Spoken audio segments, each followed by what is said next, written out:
Rabbi Sai Azoi. The parsha begins by Moshe recalling the Daven to Hashem Be'ez Hahi at that time to be let into the land of Israel. Rashi tells us that Be'ez Hahi was after the victorious wars against Sichon and Og. But why would those military victories specifically lead Moshe to think that maybe the decree against him entering the land had been rescinded?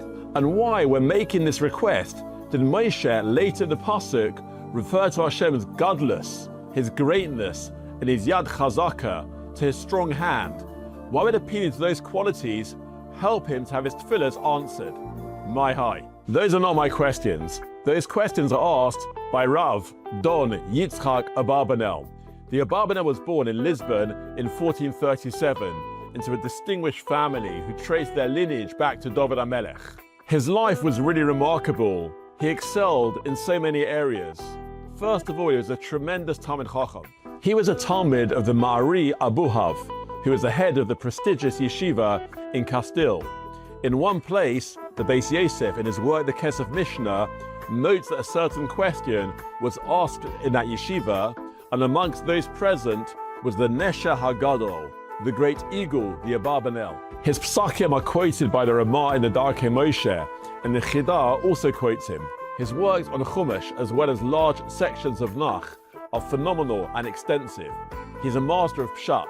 For example, the two questions we asked at the beginning are only two of 27 questions that he asked at the beginning of the parasha. And the Malbim writes that he used the Abarbanel as the basis for his own parish on the Torah. Secondly, the Abarbanel was very successful financially several times. After the Abarbanel's father was Nifta, he took over the role as being the main financial advisor to King Alfonso of Portugal, who was extremely fond of him. The Abarbanel himself writes how the king was extremely reliant upon him. After the king's death, his son, Juan or John II, took over.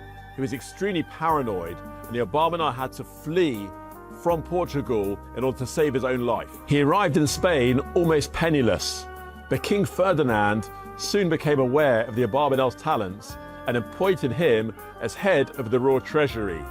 But in 1492, when the Abarbanel went into exile with hundreds of thousands of other Yidden from Spain, once again, he lost almost all of his wealth. He eventually arrived in Naples, where once again he became very wealthy, and once again was employed as a treasurer to the king. But also once again, in 1495, when Italy was invaded by France, the Abarbanel had to flee.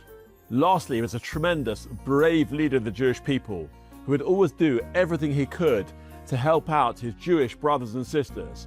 Whilst he was still in Portugal, working for King Alfonso, he got wind of the fact that 250 Jews had been sold as slaves after Portugal conquered parts of Morocco, and he led an enormous lobbying, fundraising campaign to successfully rescue them from their plight. And in 1492, he repeatedly petitioned Ferdinand and Isabella, offering them enormous sums of money, asking them please not to send those Jews who refused to convert to Christianity into bitter exile. Back now to his original questions. Why did the war with Sichon and Og prompt Moshe Rabbeinu to daven that his decree be nullified? And why did he appeal to HaKadosh Baruch Hu's Gadlus and his strong hand, his Yad Chazaka? The Abarbanel gives a beautiful answer. The war with Sichon and Og brought an interesting duality into perspective. On the one hand, certain nations, Klal Yisrael had to avoid war with them, like Ammon and Moab. On the other hand, other nations like Sichon and Og were ruthlessly defeated. Each nation had its own explanation, its own cheshbon.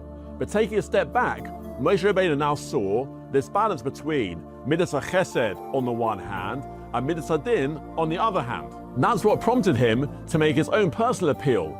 He too was asking HaKadosh Baruch Hu to show him the same balance. He might have had a decree against him, Midas HaDin, but he was now asking for HaKadosh Baruch Hu to show Midas HaChesed and nullify that decree. This also explains why Moshe appealed to HaKadosh Baruch Hu's Gadlus and his Yad Chazaka. Gadlus is all synonymous with Chesed. Avraham Avinu, the pillar of Chesed, referred to HaKadosh Baruch Hu as Gadol. Yad Chazaka, on the other hand, refers to Midas HaDin. Moshe Rabbeinu was saying to HaKadosh Baruch Hu, when you treated the nations, you showed that balance between Midas HaChesed and Midas Hadin, show me that same balance, and please rescind my decree. The Abarbanel adds that Hashem's response to Moshe Rabbeinu, Rav Lecha, is interpreted by Chazal to mean Moshe, don't worry, your main reward will be in the world to come. This idea of on the one hand pleading for rescue, but on the other hand understanding that when that's not effective, there's a broader, more eternal picture, is the one which the Abarbanel lived. Like we said, he did everything in his power to get decrees rescinded. When that wasn't effective, he understood the broader picture.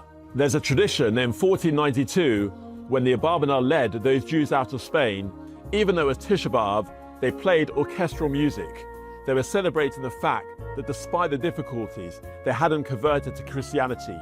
And wherever he went, he was always trying to mechazek his broken people. When he arrived on the shores of Italy, he set about writing Migdal Yeshuos, containing 3 books about the Geula and the coming of Mashiach. It contained material useful for countering claims that the Jews had got it all wrong. But more importantly, it was an attempt by this great, multifaceted Torah leader to lift the spirits of Klal Yisrael and show them that ultimately, despite all the difficulties, it will be for them Rav Lechem.